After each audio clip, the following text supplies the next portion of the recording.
Then the things that are good, steps on how to make them better. When you're going into the new year with a mindset of, yes, there are goals I did not achieve. Yes, there are things I could have done better. Yes, there are things that could have gone a certain way for me that didn't. But I'm on the way, I'm doing it, and I'm going to get to the point where those things become the way that I want them to be.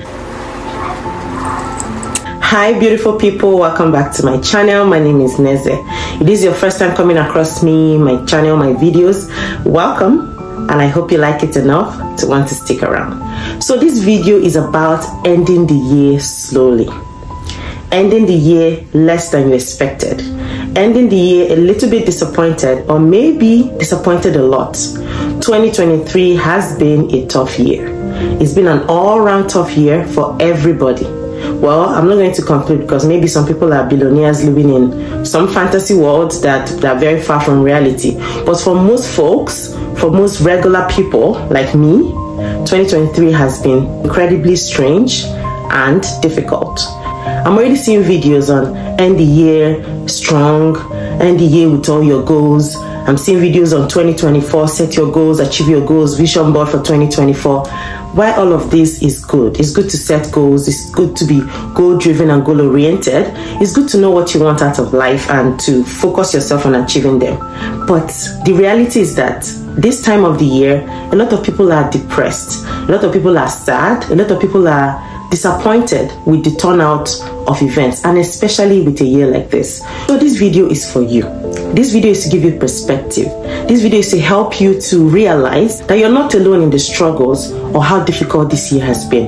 It's to let you know that because a particular year has been a certain way, doesn't mean that the next year would not be different.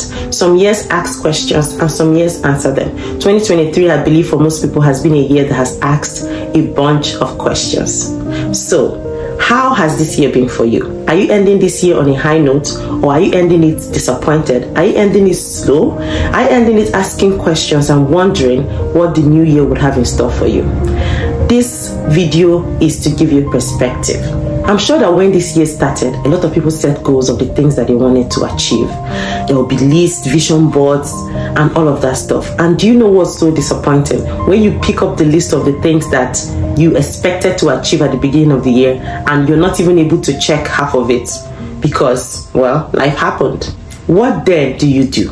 Do you get into your shell? Do you become this very pessimistic person who is like totally disappointed with their lives and not looking towards or forward to anything happening for them?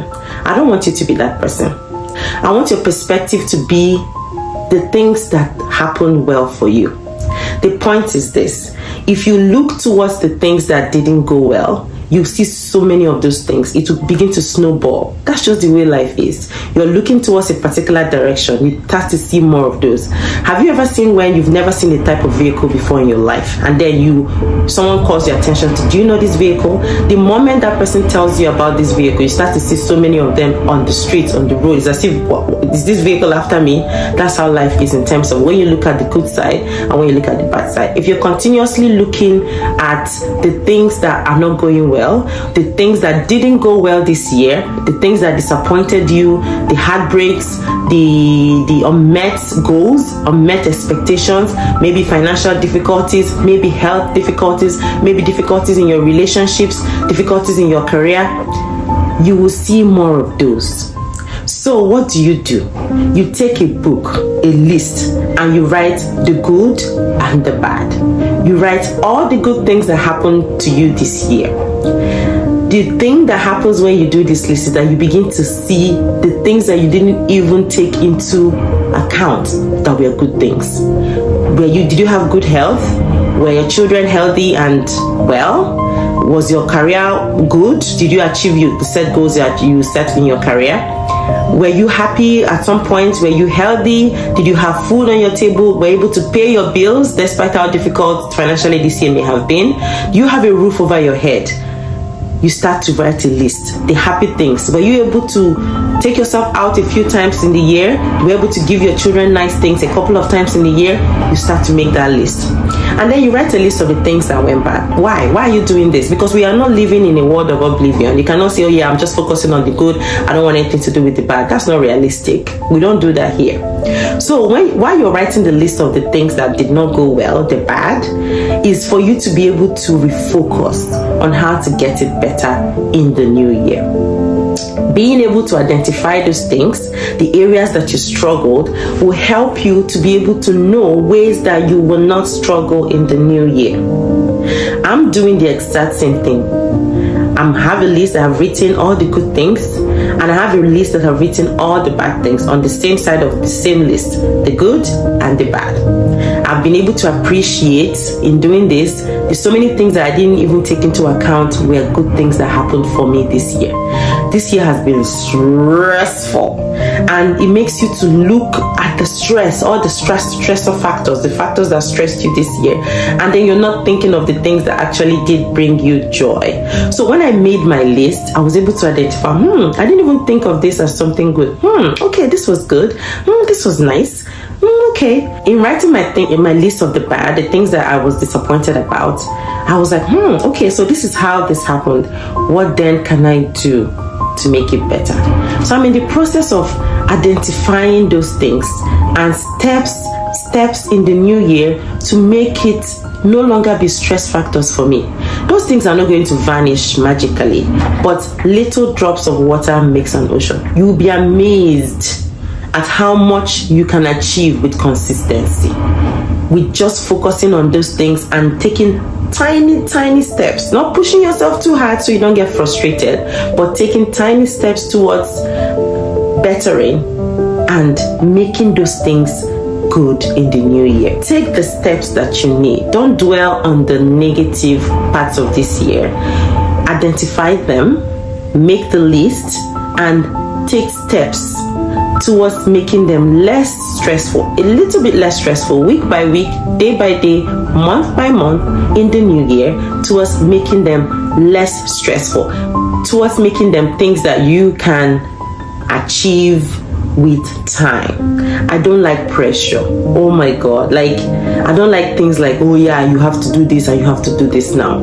I used to be that person, and I realized that it just wears you out. You just burn out, because in life there's so many things that you cannot control. So what do? You identify the things that you need to do right, and you focus on the portion of them that you can control. If you're stressed about money, you can control your spending. You can budget. If you're stressed about your health, you can exercise. You can eat right. If you're stressed about your children, you can take steps towards making your relationship with them better, step by step, little by little. If you're stressed about your career, you can identify things you can do to make it better, or ways you can do to lateral out of that situation into a better place. But the point is that you dwelling on all the stressing factors and all the things that are negative will not in any way make you achieve your goals in the new year or make them any way better. What does it do? It makes you miserable. It makes you jealous. You start to compare yourself with everybody else, and you're like, oh my God, look at this person. How are they able to have all of this and achieve all of this while I didn't?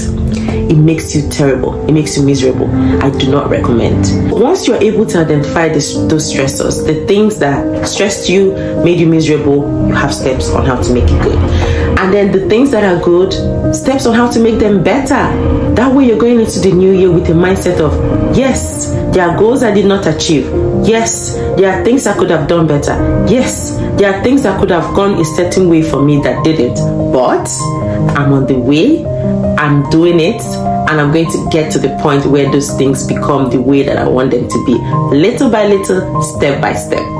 If you watched up to this point, thank you so much for being here. Thank you for riding with me, for engaging in my videos, watching, liking, whatever you've done, even just watching them. I'm so grateful for you guys, and I will see you in my next video. Mwah.